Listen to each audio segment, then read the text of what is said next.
Hello my YouTube friends. If you're a new OBS user, you've likely heard that you can add all kinds of plugins that can improve the functionality of OBS. Today I'm going to show you where to find them, how to install them, and also where you get information on how to use them. Plus I might actually mention some of the cooler ones for you. So let's get to it.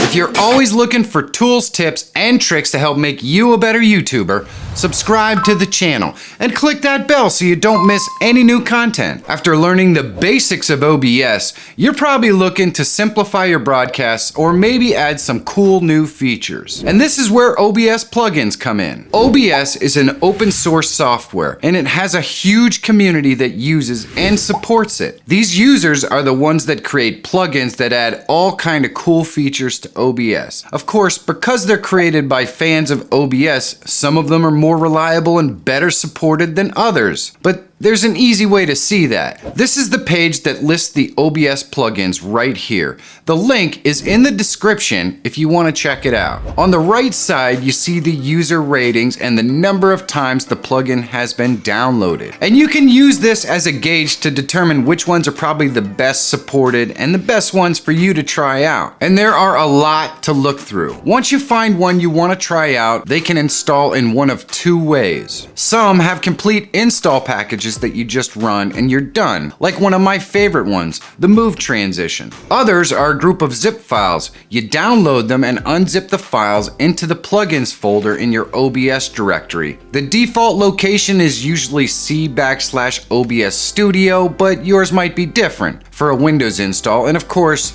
you do the same thing for a Mac OS install. It's really that simple. When you click on one, the post will usually have instructions on how to install them, and then some information on how to use them in OBS. Some of these are more complex than others to use, but just like anything else worth doing, spending the time to learn how to use them will pay off for you in the end. You're gonna get a better live streaming product and your audience is gonna love it. If you wanna see some of my personal favorite plugins, you should check this video out right here. And if you're always looking for tools, tips, and tricks to help make you a better YouTuber, subscribe to the channel. My name is Michael Fire Jr. Thank you so much for watching. Have a great day, and I'll see you in the next one.